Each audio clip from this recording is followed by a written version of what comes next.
So guys, ngayong hapon ay talagang wala kaming mapuntahan at naboboring kami sa bahay. Dumayo kami ngayon dito sa Tambayan, malapit sa May Gonzales na daan. Ito nga pala yung mga available nilang foods. Ayan, papakita ko sa inyo guys. Ayan yung available nilang pagkain dito guys, ang lomi. Kaya naman ngayon kakain kami ng lomi dito. Ayan. Dito nga pala yan sa Tambayan. Sa mga gusto pong mag-order, ayan po yung number niya. Nasa screen po yung number guys. Ayan. Hi guys! Guys, ngayon kakain kami ng lomi dito sa Tambayan, sa May Gonzales. Kung mapapansin nyo, wala si Kulot guys ngayon dahil nagpapahinga siya, hindi namin siya isinama. Kasi nga, nagpapagaling siya, nabinat kahapon. Kaya bawal siya ngayon maggala kasi mapapagod siya. So mamaya papakita namin sa inyo kung ano yung kakainin namin guys. So ito po yung mga available na menu nila guys dito sa Tambayan, malapit sa Gonzales. Pagbenta mo tayo. Nakapaparat ang kutsara na yun ang mga Pinanod ng dagat. Guys, meron din silang available na product na chili garlic ang Tambayan. Sa mga gustong umorder guys, nasa battle po ang number nila. Ayan, napakasarap. So guys, ayan, dumating na nga pala yung lomi namin dito sa Tambayan Food Hub. Talaga naman paulit-ulit kaming kumakain dito. Alam niyo kung bakit? Bakit kayo paulit-ulit dito kumakain? Sarap! Wow! Ayan, ano masasabi mo? Sarap! Dito ka na lumaki sa lomi sa Tambayan Food Hub. Ayan. Guys, hindi nyo naman ang overload na lomi pag hindi ka naman nabusog dito. Special lang yan guys ha. Overload. Dahil kami mga puro special kaming tao. Ay special lang yan. Ang dami na. Ang laki pa. Hindi pa guys. Meron din silang available product na chili garlic.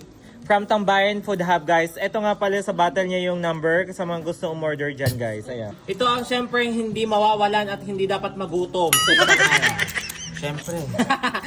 nasa kanya lahat ng itlog. Mahilig ako sa itlog. Pula, puti, brown. Ako lahat yan. Kainin mo din ang itlog ko. So, ikaw may hilig sa itlog? Hindi. Hindi. Anong hilig mo bakla? Hato. Ito, titingge. Titingging, anong tawag doon? Vegetable. Ano kayang hilig nito? Sinasapot na are? Chicharon. Sarap na rin ilagay. Ito ang sarap ilagay sa sausawan. Guys, tamang-tama yung chili garlic nila sa lomi. Sobrang sarap ng lasang-lasa yung bawang at hanghang sa mga sausawan guys. Show mo, hindi masarap. Ayan oh. Hindi man hatang hindi masarap oh.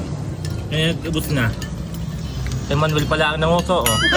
Dimot piklod na sa anghang.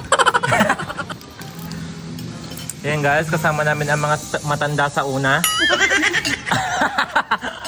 Dalawa po ang kasama namin matanda sa una. Ama ko at inaniga. Nagturuan pa eh. Senior na ho are. Si tatay ho ay 22 laang. No, nakabuntis. Kasi nyo, sa sobrang sarap ng lomi dito sa Tambayan Food Hub, hab-hab na bahab. Lahat.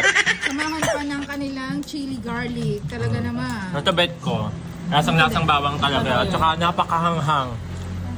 Sa mga mahihilig dyan. Sarap tong ulam. Sa mga sausawan. Kami na din po naglikpit dito sa Tambayan.